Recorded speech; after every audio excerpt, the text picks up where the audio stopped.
Welcome to Esther worship channel. మరొక video ద్వారా మిమ్మల్ని కలుసుకోవడానికి దేవుడిచ్చిన అవకాశాన్ని బట్టి, ఆరోగ్యం బట్టి, ఆయుష్ను బట్టి, జీవమును బట్టి, ఊపిరిని బట్టి ఆయనకు కృతజ్ఞత చెల్లిస్తున్నాను. మీరందరూ ఎలా ఉన్నారు? మీరందరూ దేవుని నామంలో విశ్వాస జీవితంలో ముందుకు సాగుతున్నారని నమ్మి దేవుణ్ణి స్తుతిస్తున్నాను. మనందరిని బట్టి, మనకిచ్చిన క్షేమమును బట్టి, మన కుటుంబాల్లో ఆయన ఇచ్చిన సమాధానం బట్టి, ఆయన చేసిన మేళ్లను ఉపకారం బట్టి ఆయనకు కృతజ్ఞతాస్తులు చెల్లిస్తున్నాను. మరొక వీడియో ద్వారా దేవుని వాక్యం మీతో పంచుకోవడానికి దేవుడు నాకు ఇచ్చిన ఆయుష్ను బట్టి, ఆరోగ్యాన్ని బట్టి, జీవాన్ని బట్టి, ఊపిరిని బట్టి దేవుడికి స్తుతులు, స్తోత్రాలు, వందనాలు చెల్లిస్తున్నాను. మీ గురించి, మీ కుటుంబాల గురించి మేము ప్రార్థన చేస్తున్నాం. మా కుటుంబం గురించి, మా బిడ్డల గురించి మీరు ప్రార్థన చేయాలని కోరుతున్నాను. నన్ను ప్రోత్సహిస్తూ, బలపరుస్తూ, ఆదరిస్తూ, నడిపిస్తున్నందుకు మీ అందరికీ నా హృదయపూర్వక వందనాలు తెలియజేసుకుంటున్నాను. ఈరోజు మనం మరొక వాక్యం ద్వారా దేవుడి వాక్యాన్ని మీతో పంచుకోవాలని, దేవుడు మనతో మాట్లాడాలని నేను ఆశపడుతున్నాను. ఈరోజు మన వాక్యం శాశ్వత రక్షణ, ఎటర్నల్ సాల్వేషన్. ఎటర్నల్ సాల్వేషన్ తెలుగులో శాశ్వతమైన రక్షణ మాట. హెబ్రీలకు రాసిన పత్రిక 5వ అధ్యాయం 9-10 వచనాలు. మరియు ఆయన సంపూర్ణ సిద్ధి పొందిన వాడే తనకు విధేయులైన వారందరికీ నిత్యరక్షణకు కారకుడాయను అని దేవుని వాక్యం. కింద చూసుకుందాము ఒకసారి, మరొకసారి. అదే 5వ అధ్యాయము 9-10 వచనాలు. మరియు ఆయన సంపూర్ణ సిద్ధి పొందిన వాడే తనకు విధేయులైన వారికి అందరికీ నిత్యరక్షణకు కారకుడాయను. చిన్న ప్రార్థన చేసుకుందాం. అత్యంత మహాపరిశుద్ధుడు, ప్రేమమయుడు, కృపామయుడు, దయామయుడైన ప్రభువా, మీ అప్రంజి పాదములకు లెక్కలేని స్తుతులు, స్తోత్రాలు, వందనాలు చెల్లించుకుంటూ ఈ వాక్యాన్ని వివరించడానికి నాకు జ్ఞానం సరిపోదు. నీ ఆత్మ నడిపింపు దయచేసి నాకు జ్ఞానం ఇచ్చి నాతో మాట్లాడి, నా ద్వారా వింటున్న వారితో మాట్లాడి, మేము ఎలాగ నా ప్రభా మా రక్షణను కాపాడుకుంటాం, మీలో ముందుకు సాగిపోవాలో మాకు నేర్పించి మహింపదమని, మాతో మాట్లాడమని మీ ప్రియకుమారుడు రక్షకుడైన యేసుక్రీస్తు వారి నీ పాదాలు పట్టుకుని అతిబిక్కులైన గడికి వచ్చినాం తండ్రి. ఇక్కడ వాక్యం చూసుకుంటున్నాం కదా, ఏమంటే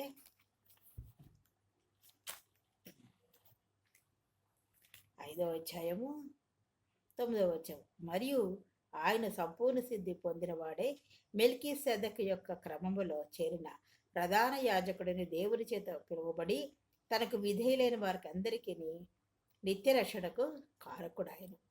ఆయన నిత్యరక్షణకు కారకుడైనట్టుగా మనం చూస్తున్నాం. 9-10 వచనాలు కలిసి ఉంటాయి అందులో అన్నమాట.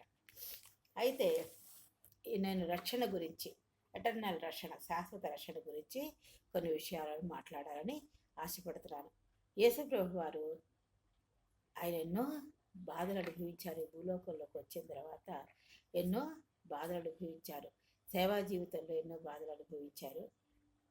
ఆయన పరిపూర్ణుడైన తర్వాత తనకు విధేయులైన వారికి అందరికీ శాశ్వత రక్షణకు మూలంగా ఆయన మార్చబడ్డాడు.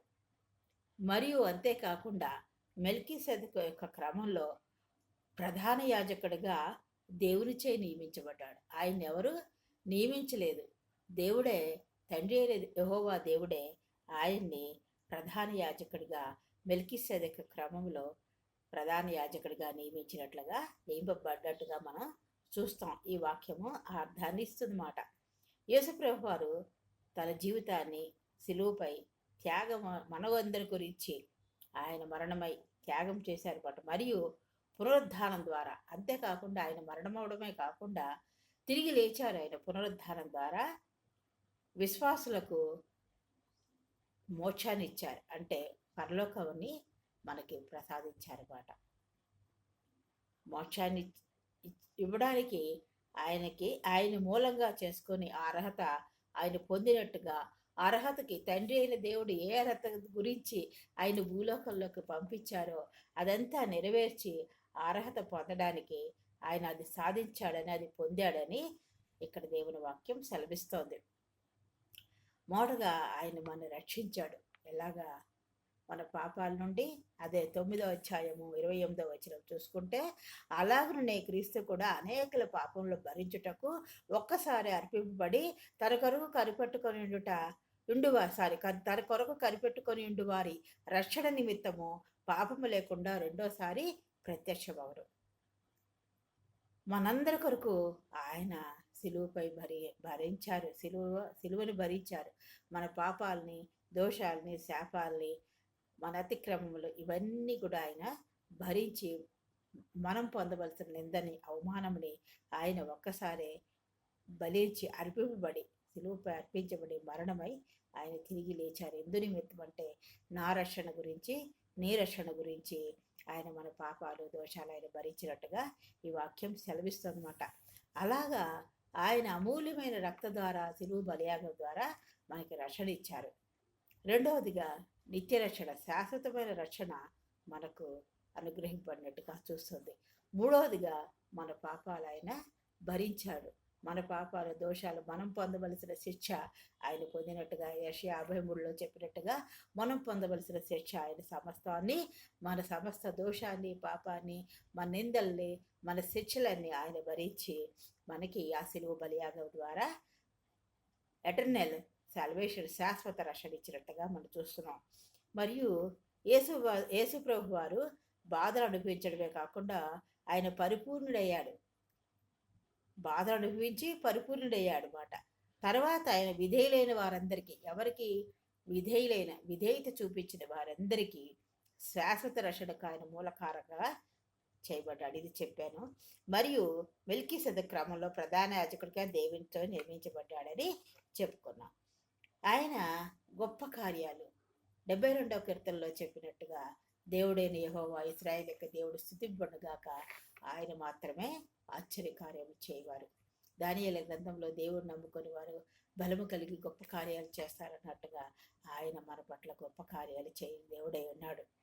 అంత మాత్రమే కాదు, ఆయన పరిశుద్ధాత్మని ఆదరణకర్తను మనకి ఆదరణగా మనకి ఇచ్చినట్లుగా చూస్తున్నాం.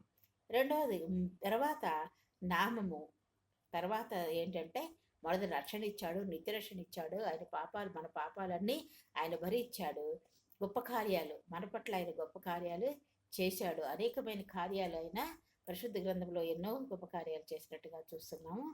అంతేకాకుండా మనము మన ఎడల ఆయన దానియేలు గ్రంథంలో చెప్పినట్టు దేవుని యందు బలము కలిగి గొప్ప కార్యములు చేయవారు, గొప్ప కార్యములు చేయుదురు అని దానియేలు గ్రంథంలో ఉంది.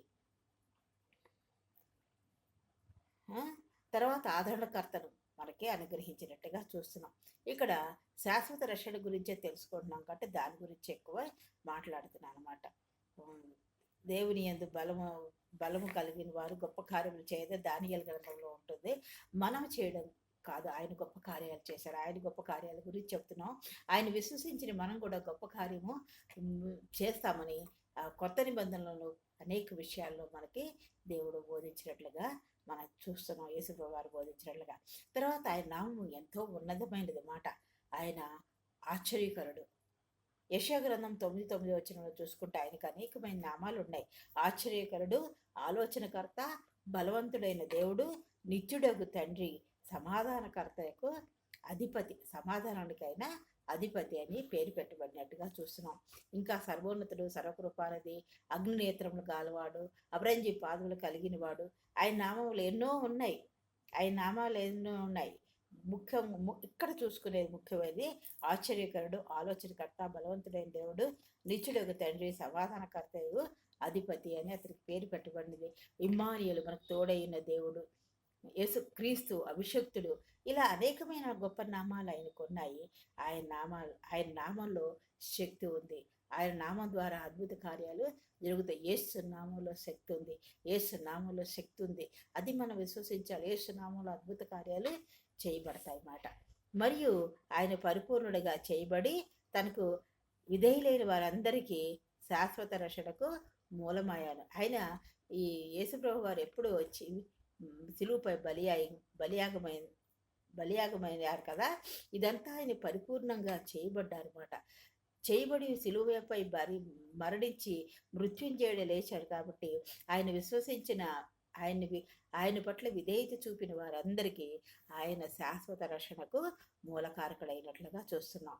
దీని అర్థం ఏంటంటే యేసు ముందు అసంపూర్ణుడని కాదు, అంటే శాశ్వత రక్షణకు కారకుడైన అని ముందు చెప్తున్నట్టుగా అసంపూర్ణుడుగా ఉన్నాడని ఇక్కడ మనం అనుకుంటున్నాం కదా. ఆయన అసంపూర్ణుడు అంటే ముందు అసంపూర్ణుడని కాదు, కానీ ఆయన బాధ మరియు విధేయత ఆయనను ప్రధాన యాజకుని పాత్రకు, ఈ సిలువుపై బలియాగం, ఆయన బాధలు అనుభవించడం, నిందలు అనుభవించడం లో ఉన్నవన్నీ కూడా ఆయన చూపిన విధేయత ఆయన ప్రధాన యాజకుడిగా ఆయన్ని చేసిన ప్రధాన యాజకుడిగా చేయడానికి పరిపూర్ణం చేసినట్లుగా ఇది ఆయన యొక్క త్యాగానికి, సిలువు బలియాగానికి సిద్ధం చేసినట్లుగా మనం చూస్తున్నాం.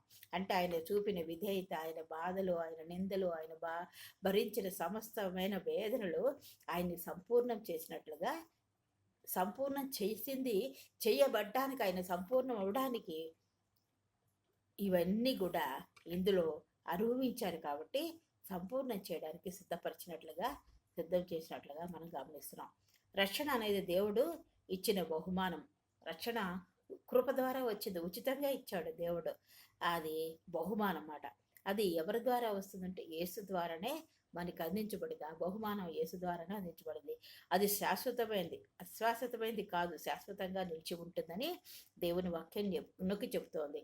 ఆయనకి విధేయులైన వారందరికీ యేసు బలియాగానికి ప్రతిస్పందనగా విశ్వాసం. యేసు యొక్క బలియాగానికి ఆయన్ని నమ్మి విశ్వసించిన వారు, విధేయులైన వారందరికీ రెస్పాండ్గా మనకి ఏమొస్తుందంట, రక్షణ వస్తుంది అనే దానికి విశ్వాసం మరియు విధేయత యొక్క ప్రాముఖ్యతని ఇక్కడ తెలియజేస్తుంది. ఆయన విశ్వాసించడంలో ఆయనకి విధేయత చూపడం అనేది ఆ ప్రాముఖ్యతని ఇక్కడ మనకి నొక్కి చెప్తుంది అన్నమాట, తెలియజేస్తుంది. మెల్కీసెదెకు క్రమం చొప్పున దేవుని చేత ప్రధాన యాజకుడిగా నియమింపబడ్డాడు. ఈయన ఈ దేవునిచే నియమించబడింది, ఎవరు ఆయన్ని నిర్మించలేదు ప్రధాన యాజకుడిగా. ఏ క్రమంలో? మెల్కీసెదెకు క్రమంలో. యేసు స్వయంగా తనకు తానే ప్రకటించుకోలేదు, దేవుడే నియమించాడు. తండ్రి అయిన దేవుడే ఆయన నియమించినట్టుగా ఇక్కడ వాక్యం నొక్కి చెప్తుంది అన్నమాట. మెల్కీసెదెకు ఆజ్ఞ ప్రకారం అంటే మెల్కీసెదెకు ఒక ఉన్నతమైన యాజకుడు మాట. కాబట్టి లేవీయుల యాజకత్వం కంటే యేసు యాజకత్వం యొక్క గొప్పతనాన్ని సూచిస్తుంది. అనేక మంది లేవీయులు పాత నిబంధనలో బలులు అవన్నీ అర్పించిన వాళ్ళందరూ సంపూర్ణులు కారు మాట. యేసు ప్రభు వారు ఈ సిలువుపై మరణించి ఆ అసంపూర్ణంగా ఉన్నదాన్ని సంపూర్ణం చేయడానికి ఆ సిలువుపై బలియాగం అయిపోయారు. ప్రధాన యాజకుడిగా దేవునిచే నియమించబడ్డారు ఈయన. అందువల్ల యేసు యాజకత్వం యొక్క గొప్పతనాన్ని ఇది సూచిస్తుంది అన్నమాట. ఆఖరిగా ముగింపు వచనాలు చూసుకుంటే ఈ వచనాల ద్వారా మనం ఏం తెలుసుకుంటున్నామంటే ఆయన బాధలు, ఆయన యొక్క వేదనలు, నిందలు, అవమానములు ఇవన్నీ తెలియజేయబడుతోంది. తర్వాత ఆయన విధేయత, ఆయన ఎంతగా విధేయత చూపించుకున్నాడో తెలియజేయబడుతోంది. శాశ్వత ప్రధాన యాజకుడు, రక్షణకి మూలకారకుడు అని మనం తెలుసుకుంటున్నాం. రక్షణకు మూలకారకుడు, శాశ్వత ప్రధాన యాజకుడు. ఈయన ఎవరు నియమించబడలేదు, దేవుడే నియమించాడు.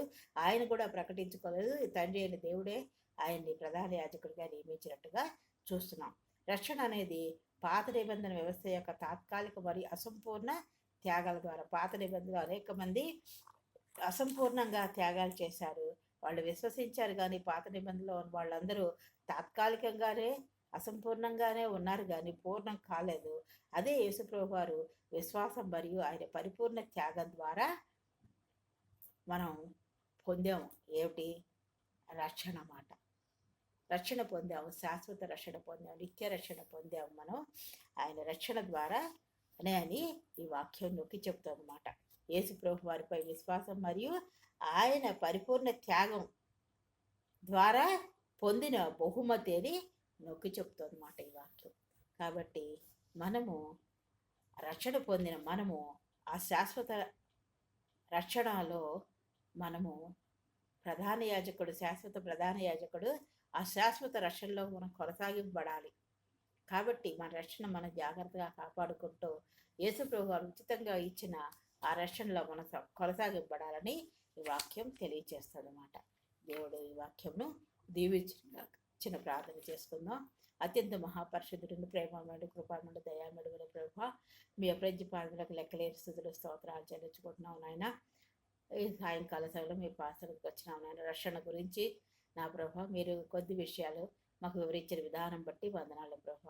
నా తండ్రి నాయన, పాత నిబంధన గ్రంథంలో అసంపూర్తిగా ఉన్న త్యాగాలు, సంపూర్ణం కాలేవు ప్రభా. మరి నూతన నిబంధనలో మీరే మా గురించి మా పాపాల దోషాలు భరించడానికి ఈ భూలోకంలో జన్మించిన ప్రభా. ఆ శిలువుపై మా అతిక్రమంలో దోషంలో పాపాలు సమస్తము నాయన నిందలు నాయన మేము పొందవలసిన శిక్షలు అవన్నీ మీరు భరించి నా ప్రభా. మీరు అమూల్యమైన బలియాగం ద్వారా అమూల్యమైన రక్తధారల ద్వారా మాకు ఇచ్చిన రక్షణ బట్టి వందనాలు.